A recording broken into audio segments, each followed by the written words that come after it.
மலேசிய சீனர் சங்கமான மாசிசா தேசிய முன்னணியிலிருந்து வெளியேறப் போவதாக கூறப்படுவதை தேசிய முன்னணி பொதுச் செயலாளர் டாக்டர் ஜம்ரி அப்துல் காடிர் மறுத்துள்ளார். குறிப்பிட்ட சில தரப்பினர் கிளப்பிவிட்ட புரளியே அதுவென அவர் சொன்னார். அச்செய்தியில் உண்மை இல்லை என மாசிசா தலைவரும் அதன் பொதுச் செயலாளருமே உறுதிப்படுத்தியுள்ளனர். எனவே வதந்திகளுக்கு செவிசாய்க்க தேவையில்லை என உயர்கல்வி அமைச்சருமான டாக்டர் ஜம்ரி சொன்னார்.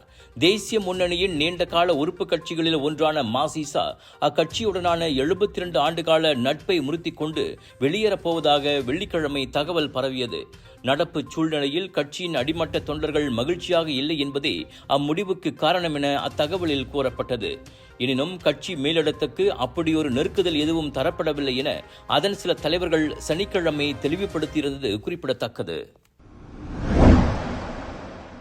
மைக்ரோசாப்ட் நிறுவனத்தின் விண்டோஸ் இயங்கு தளத்தின் தொழில்நுட்ப கோளாறுகள் காரணமாக ஏற்பட்ட பிரச்சினைக்கு அந்நிறுவனம் விளக்கம் அளிப்பதோடு விமான நிறுவனங்களுக்கு இழப்பீடும் வழங்கியாக வேண்டும் என கோரிக்கை எழுந்துள்ளது. அந்த உலகளாவிய மென்பொருள் செயலிழப்பால் ஏராளமான விமான நிறுவனங்கள் மில்லியன் கணக்கில் நஷ்டமடைந்துள்ளதாக கேபிட்டல் ஏ பெர்ஹாட் தலைமை செயல் அதிகாரி தான் ஸ்ரீ டோனி பெர்னாண்டஸ் கூறியுள்ளார். கிரவுட் ஸ்ட்ரைக்கின் மன்னிப்பை ஏற்கிறோம், ஆனால் மைக்ரோசாப்ட் நிறுவனத்தின் விளக்கத்திற்கு இன்னமும் காத்திருக்கிறோம் என அவர் சொன்னார். இந்த தொழில்நுட்ப நிறுவனங்களுக்கு கருணை என்பதே கிடையாது. கோவிட் காலத்தில் அப்படித்தான் எங்களை நடத்தினார்கள். இன்று அவர்களுக்கு ஒரு பிரச்சனை என வரும்போது மட்டும் அதை நாங்கள் புரிந்து கொள்ள வேண்டும் என எதிர்பார்க்கிறார்கள் என தனது லிங்க்டின் பதிவில் டோனி பெர்னாண்டஸ் காட்டமாக கூறினார். மைக்ரோசாப்ட் சர்வரில் முன்னதாக ஏற்பட்ட கோளாறால் KLIAவில் பாதிக்கப்பட்ட ஏர் ஏசியாவின் செயல்பாடுகள் 2வது நாளான நேற்று சற்று சீரடைந்தன. என்ற போதிலும் மீண்டும் அப்படி ஒரு கோளாறை எதிர்கொள்ள தாங்கள் தயார் நிலையில் இருப்பதாக டோனி மேலும் கூறினார். 100க்கும் மேற்பட்ட தன்னார்வலர்களின் உதவியுடன் செக்-இன் பதிவு தொடங்கி நுழைவுச்சீட்டு பிரிண்ட் எடுப்பது வரை கைமுறையாக மேற்கொண்டோம். இதனால் விமான பயணங்களை ரத்து செய்வதை எவ்வளவு குறைக்க முடியுமோ அவ்வளவு குறைத்தோம் என்றார் அவர். சில பயணங்கள் தாமதமானாலும் அனைத்து பயணிகளையும் அவர்கள் செல்ல வேண்டிய இடங்களுக்கு பாதுகாப்பாக கொண்டு சேர்ப்போம் என்று டோனி உறுதியளித்தார். இந்த கிரவுட் ஸ்ட்ரைக் கோளாறு காரணமாக உலகம் முழுவதும் கணினியின் பயன்பாடு ஸ்தம்பித்தது. அதனால் 1400க்கும் மேற்பட்ட விமான பயணங்கள், வங்கி சேவைகள், மருத்துவமனை சேவைகள் பாதிக்கப்பட்டது குறிப்பிடத்தக்கது. உலகளாவிய அளவில் வெள்ளிக்கிழமை முதல் ஏற்பட்ட தகவல் தொழில்நுட்ப கோளாறினால் அரசு துறைகள் எதுவும் பாதிக்கப்படவில்லை என துணை பிரதமர் டாக்டர் ஸ்ரீ ஃபடிலா யூசுப் உறுதிப்படுத்தியுள்ளார். இதுவரை விமான போக்குவரத்து துறை மட்டுமே பாதிப்படைந்துள்ளது. அதுவும் ஆக்ககரமான நடவடிக்கைகளால் சீர் செய்யப்பட்டதாக அவர் சொன்னார். தகவல் தொழில்நுட்ப பயன்பாட்டில் அது ஒரு சவால். அதனை தவிர்க்க இயலாது. அதனை எதிர்கொள்ள நாம் தான் தயாராக வேண்டும் என துணை பிரதமர் சொன்னார். வெள்ளிக்கிழமை உலகளவில் ஏற்பட்ட தொழில்நுட்ப கோளாறால் விமான சேவைகள், வங்கி சேவைகள், மருத்துவமனைகள், ஊடகங்கள் போன்றவை கடும் பாதிப்புக்கு உள்ளாகின. குறிப்பாக ஆயிரக்கணக்கில் விமான பயணங்கள் ரத்து செய்யப்பட்டன அல்லது ஒத்திவைக்கப்பட்டன. கணினி பயன்பாடு செயலிழந்ததால் மேனுவல், அதாவது கைமுறையாக அலுவல்களை மேற்கொள்ளும் சூழ்நிலைக்கு விமான நிலையங்கள் தள்ளப்பட்டு பயணிகளும் பெரும் அவதிக்குள்ளாகினர்.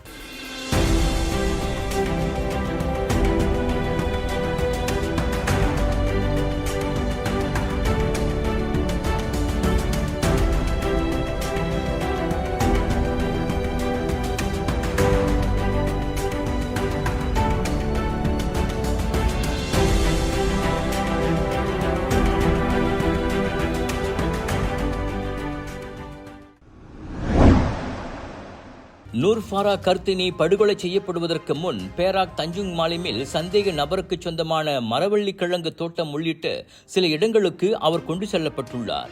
அவர் இறந்து கிடந்த இடத்திலிருந்து 30 முதல் 40 கிலோமீட்டர் தூரத்தில் அந்த மரவள்ளி தோட்டம் உள்ளது.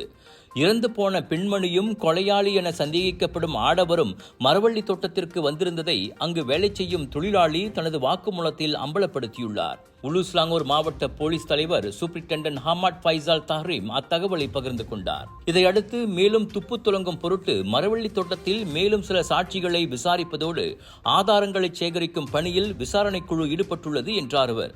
நூர்ஃபாராவை உலுஸ்லாங்கூர் உலுபர்னாம் கம்போங் ஸ்ரீ கிளேடாங் செம்பனை தோட்டத்திற்கு கொண்டு செல்லும் முன் பேராக் தஞ்சுங் மாலிமில் சில இடங்களில் சந்தேக நபர் காரை நிறுத்தியது CCTV கேமராவில் பதிவாகியுள்ளது. அதனையும் போலீஸ் தீவிரமாக ஆராய்ந்து வருவதாக ஹமட் ஃபைசால் கூறினார். ஜூலை 10ஆம் தேதி காணாமல் போன நூர் ஃபாரா கர்த்தினி கடந்த திங்கட்கிழமை மாலை 6 மணி அளவில் செம்பனை தோட்டத்தில் சடலமாக கண்டெடுக்கப்பட்டார். இதையடுத்து அவரின் காதலரான 26 வயது போலீஸ் வீரர் சந்தேகத்தின் அடிப்படையில் கைதாகியுள்ளார். Just watch me. Charge!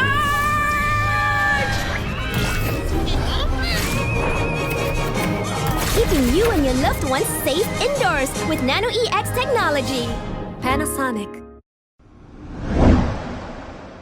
நாடு முழுவதும் உள்ள குறு சிறு நடுத்தர இந்திய தொழில் முனைவோரின் முதலீட்டு தேவைகளுக்கு ஆதரவளிப்பதற்கும் அவர்களின் வணிகங்களை விரிவுபடுத்துவதற்கும் பேங்க் ராக்யாட்டின் பிரீஃபாய் கடனுதவி திட்டம் ஒரு சிறந்த தீர்வாக கருதப்படுகிறது.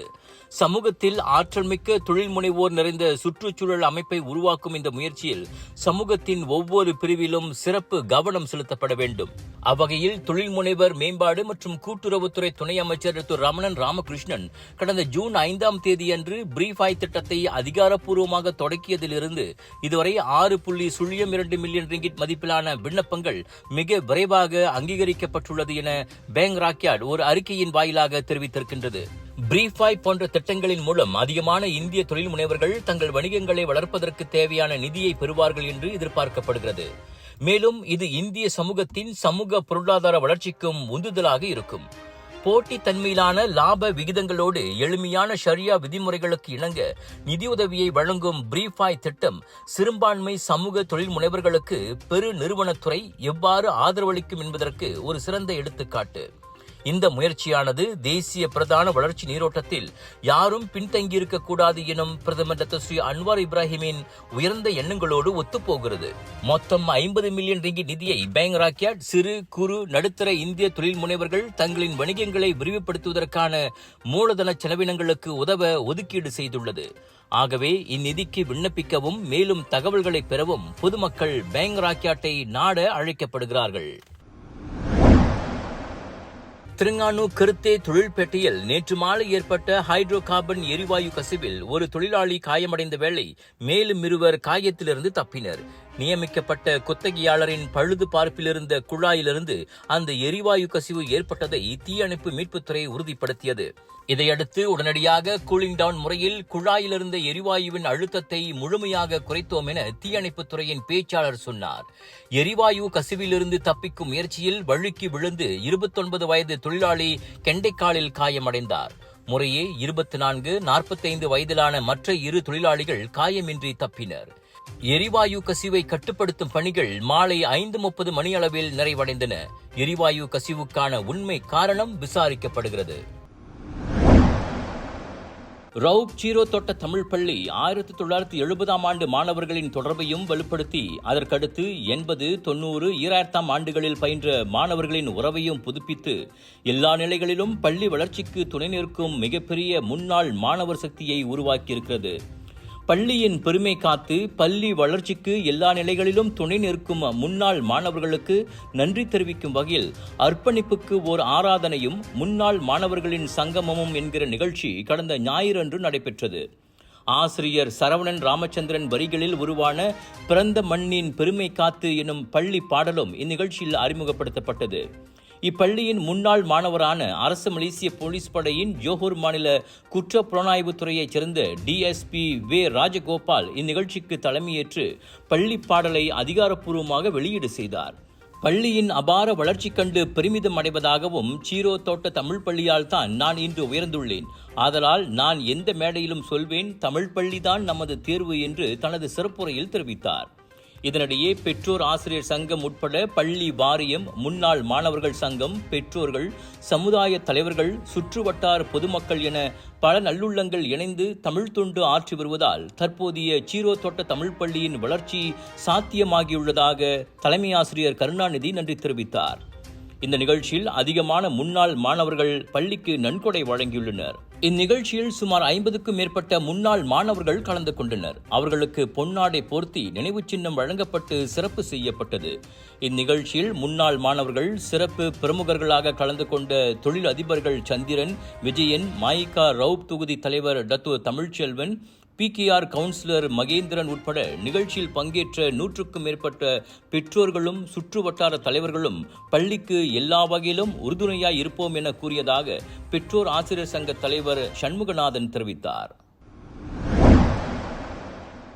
வங்காளதேசத்தில் இடஒதுக்கீட்டு கொள்கையில் சீர்திருத்தம் கோரி மாணவர் அமைப்புகள் தொடங்கிய போராட்டம் வன்முறையாக மாறி இதுவரை 100க்கும் மேற்பட்டோர் பலியாகியுள்ளனர். நிலைமை கட்டுப்பாட்டை மீறிச் செல்வதால் அங்கு தற்போது நாடு தழுவிய அளவில் ஊரடங்கு அமலுக்கு வந்துள்ளது. செவ்வாய்க்கிழமை வெடித்த வன்முறையை கட்டுப்படுத்த தலைநகர் டாக்காவில் உள்ள பொது இடங்களிலும் பிற முக்கிய நகரங்களிலும் ராணுவம் குவிக்கப்பட்டுள்ளது.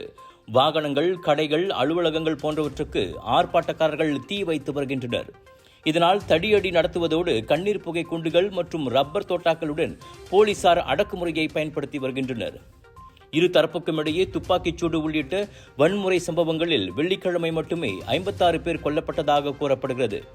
போராட்டத்திற்கு விளம்பரம் கிடைத்து நிலைமை மோசமடைவதை தடுக்கும் முன்னெச்சரிக்கை நடவடிக்கையாக பெரும்பாலான இணைய சேவை, கைபேசி மற்றும் குறுஞ்செய்தி வசதிகளை அந்நாட்டு அரசாங்கம் துண்டித்து விட்டதும் குறிப்பிடத்தக்கது.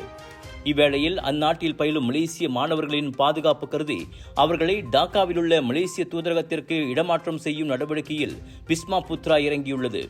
வங்காளதேசத்தில் 95 மலேசிய மாணவர்கள் இருப்பதாகவும் அவர்களில் 2 மலேசிய தூதரக உதவியுடன் டாக்காவை விட்டு வெளியேறியிருப்பதாகவும் பிஸ்மா புத்ரா நேற்று முன்தினம் கூறியிருந்தது.